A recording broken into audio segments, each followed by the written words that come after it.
Hi, and welcome to What's the Buzz, the only show of its kind that spotlights the entertainment scene in Southern Maryland. I'm your host, James Lepore, and we are coming to you from the Leonardtown Arts Center, Leonardtown, Maryland. I want to thank its manager, Joy Lowe. I want to thank the Leonardtown Mayor, Dan Burris, for being so accommodating, and I want to thank our sponsors and supporters, Denicola's Cajun Foods, our creative consultant, Reggie Rice. That's quite a list, isn't it? So we're getting popular, thank goodness. With me today, a gentleman that I have had the pleasure of interviewing many times before. Feels very comfortable, just sort of settle in. David Norris. And if you have not seen David play around the area over the past, how many years? Well, been a few. Yeah, then you must really have your head in a closet or something. So, first of all, I have to tell the story about how you influenced me even being here. But, new show, new audience, time for new stories. But 11 years ago in the spring, a job transfer was bringing me down here, and I did not want to come down here. I didn't even know where Southern Maryland was. And I came down on Amtrak, and we went to a local restaurant, and I was not happy to be there. And this gentleman was playing out on the back deck. And all of a sudden, you started playing Eagles and Jim Croce. And by the time I think you played Operator, some guy came over and said, "Hey, you're new here, right here. Here's a beer." And I said, if the music's going to be like that and people are going to be that friendly, I can live here. Welcome to Southern Maryland. That's Well, right. Thanks for encouraging me to stay. So you've been writing music for a long time, right? Ever since I found out you were allowed to. Okay. As a little wee one? As a wee one. My twin brother and I would wake up and sing our dreams to each other in the morning. We were identical twins, and we had that mind thing going, And, That's amazing. yeah, and we credited all to Max Fleischer's Popeye cartoons because Right. it was an early creative influence in our life. Did any of those dream songs actually become songs that you perform out?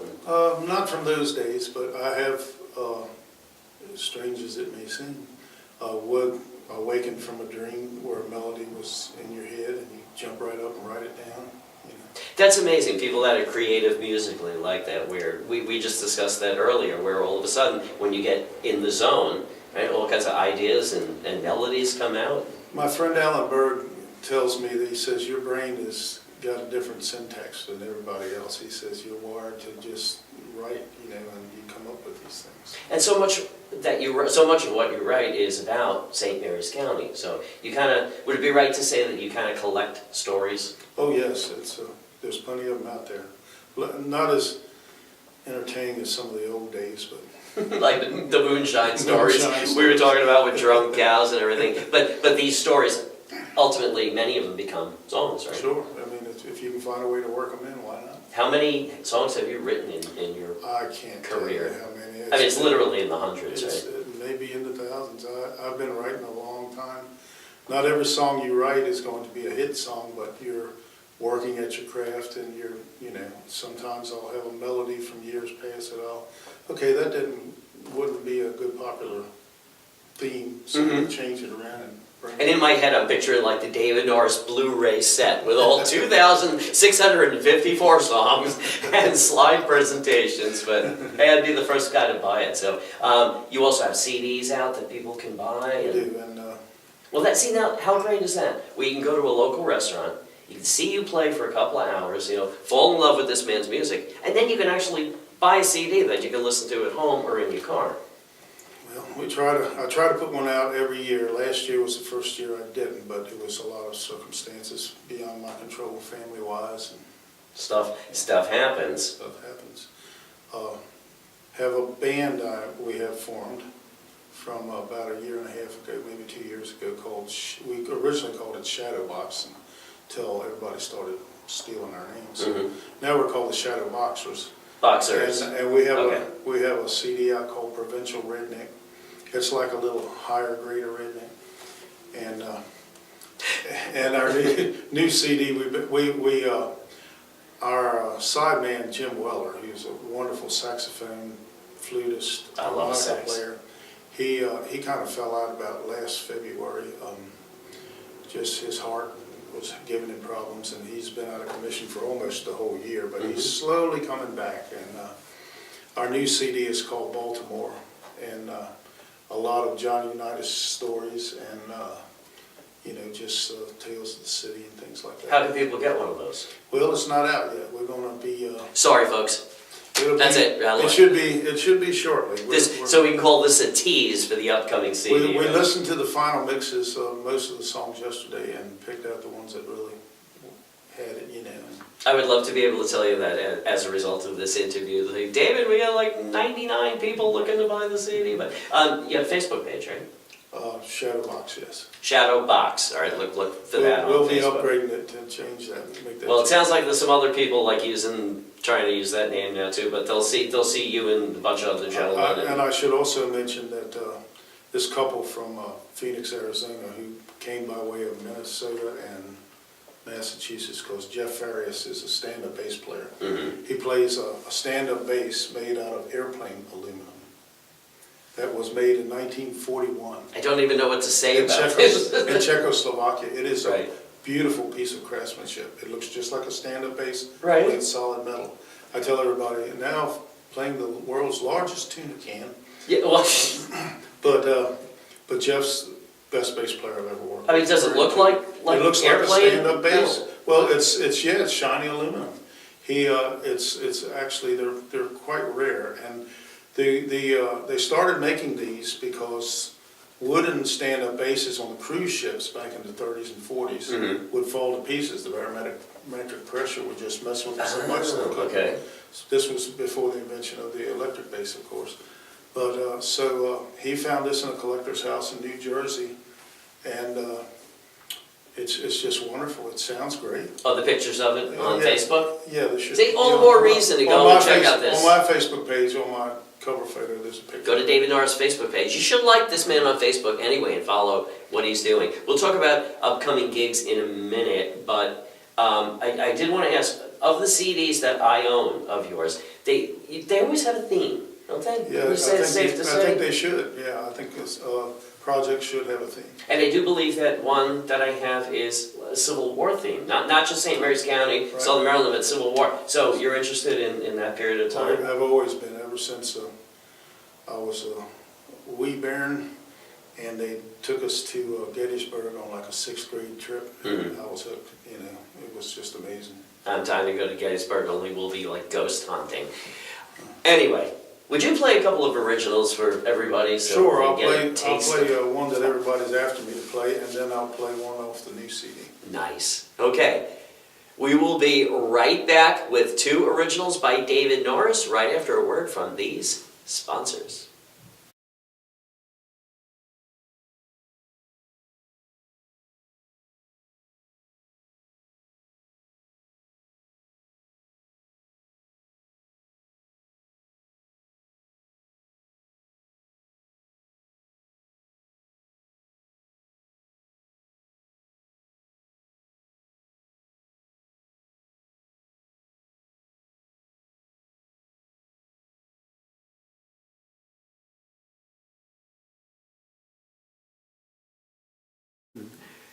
And now, What's the Buzz is proud to present David Norris.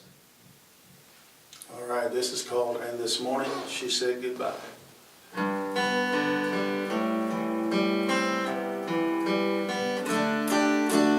I didn't hear the door or see the light change from red. It was something she had all done long before I got out of bed. Now the cold light of morning's come, and the letter I just read says she's found someone else, and so must I. It's time that she spread her wings to fly somewhere between last night and this morning. She said goodbye.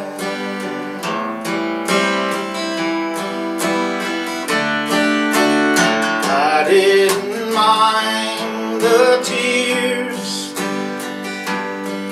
they're pretty much all I've got.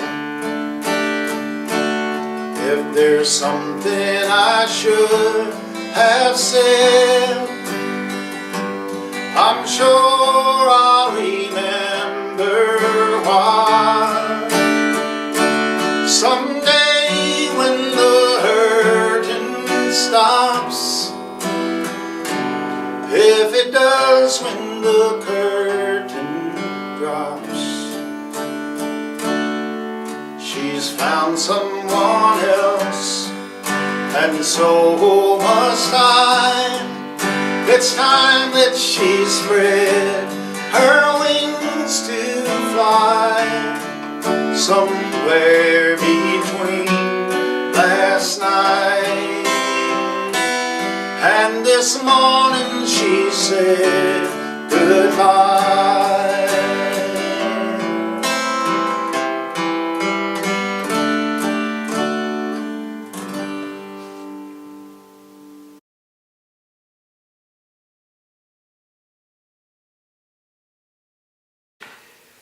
Ladies and gentlemen, once again, David Norris. All right, this is from our new Shadowboxers CD, Baltimore, and it's called, what is it called? Time on My Mind.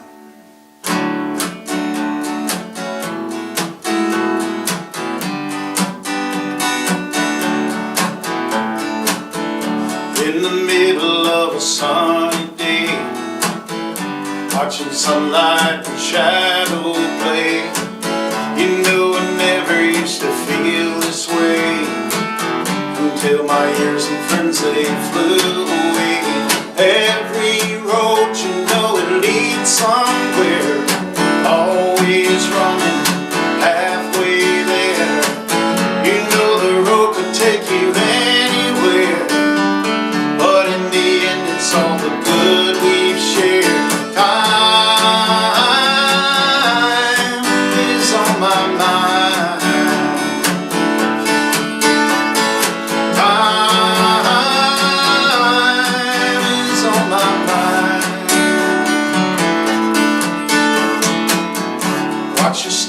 It's a long way down.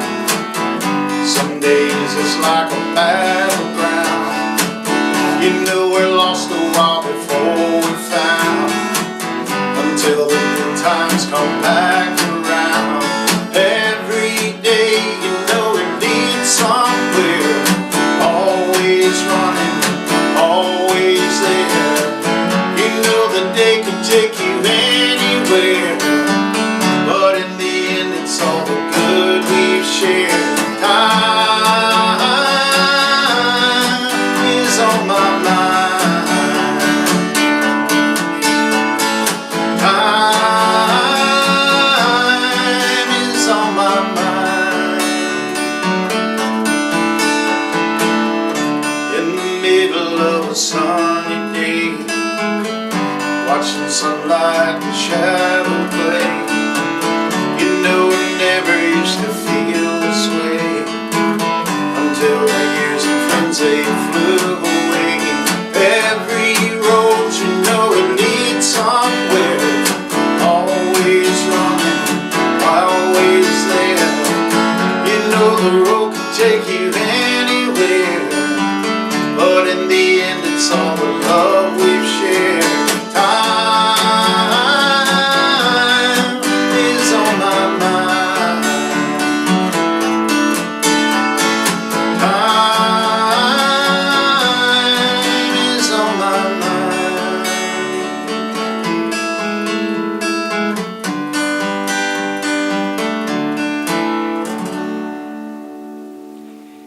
Don't go anywhere. What's the Buzz? We'll be right back with our guest, David Norris.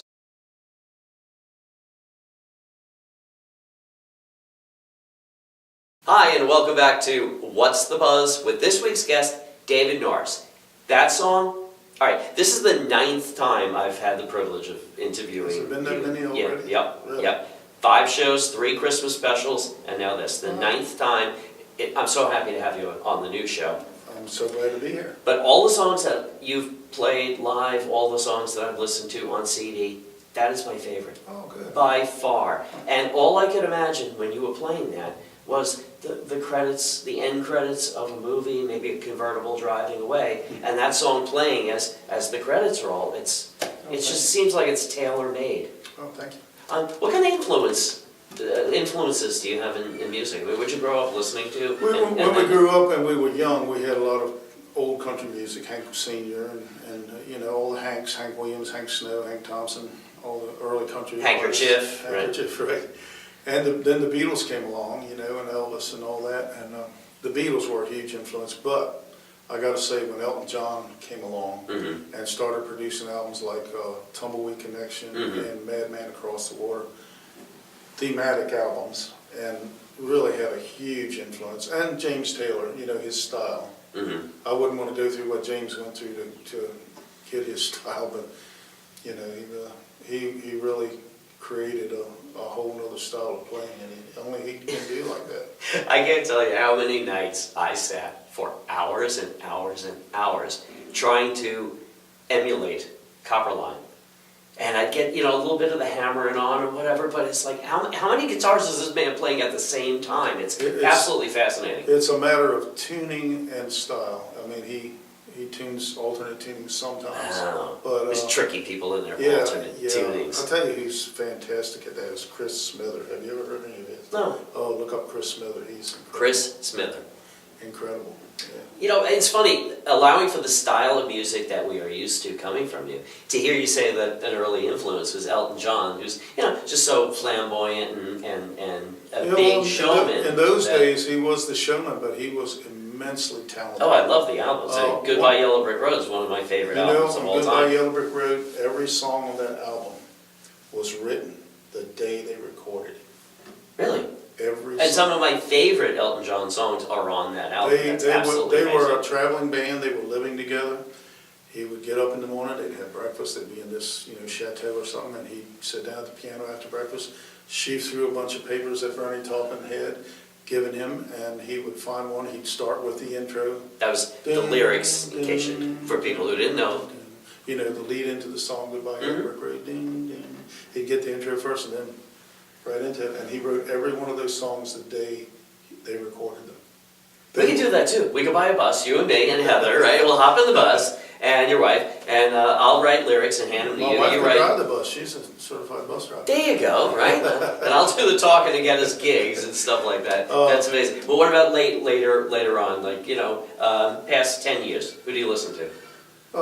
I listen a lot to Peter Gabriel. He's just phenomenal song. Again, another influence that I would not have expected. Well, I come by these things, across the advent of MTV and all that. Yeah. Yeah, and I think most people would know Peter Gabriel by Crosby, Stills. Sledgehammer and Crosby, Stills, Nash. And Neil Young and all the creative songwriters, Jim Croce, all those.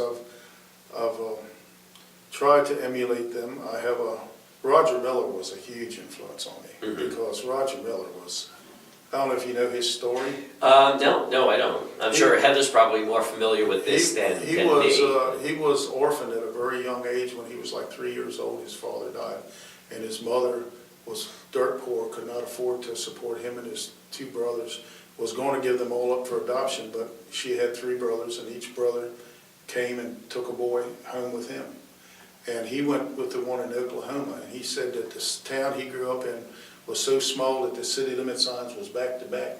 And he said that You're in. Oh, now I'm out again. He was about 12 years old. He said, "Lord, teach me to play a musical instrument so I can make something of my life and get out of this podunk town." And he played fiddle in Minnie Pearl's band. Fantastic fiddle player. You never thought of Roger Miller. This is even before he wrote songs. When he first got to Nashville, he played Minnie Pearl's band on fiddle. He played drums in Furl Husky's band.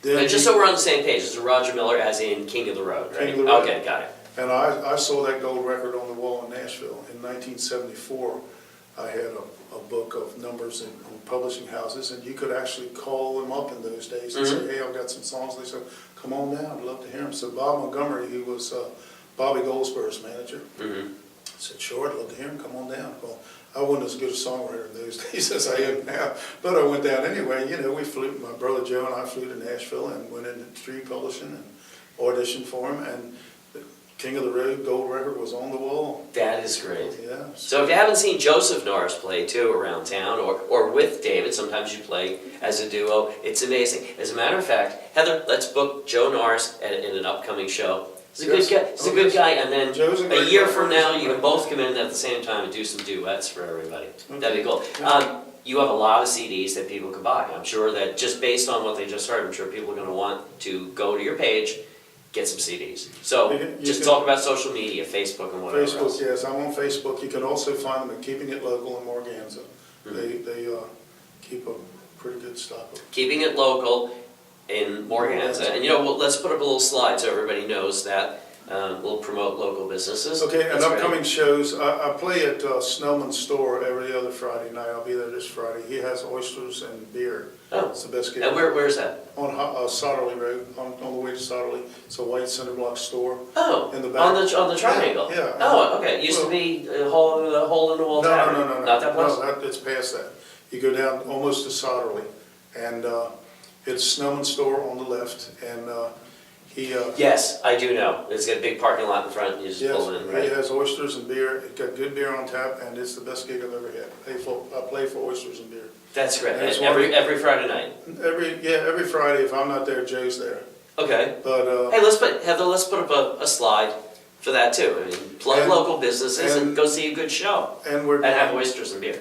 and of course St. Patrick's Day weekend's going to be big. I'll be at Toots's bar on St. Patrick's Day from 1 to 4. Oh, okay. Nice And then- 3 hours right at Toots. Then Here's that evening, Tall Timbers Marina, 6 to 10. Oh, okay. So So we 2 do- gigs in one day. Well, it's Yes, St. Patrick's Day. My finger's going to be. And then you take a couple of days off. And during the 2 days off, he'll take after that, he'll probably write 18 songs. We'll or probably something play like that. some proper Irish music. Oh, okay. Well, I hope to catch one of these gigs. I've never eaten an oyster. Never. Oh, But I can drink beer on tap, so maybe we'll head down there. well, Thank you for being here today. thanks for I mean, having it's me. just, it's one of the more comfortable interviews that I can do, is just sitting with you and just chatting. I mean, even off screen, the stories one after another. It's great. You're a highly entertaining and super interesting man, and Well, I'm thank you, glad sir. we're friends. All righty. All right.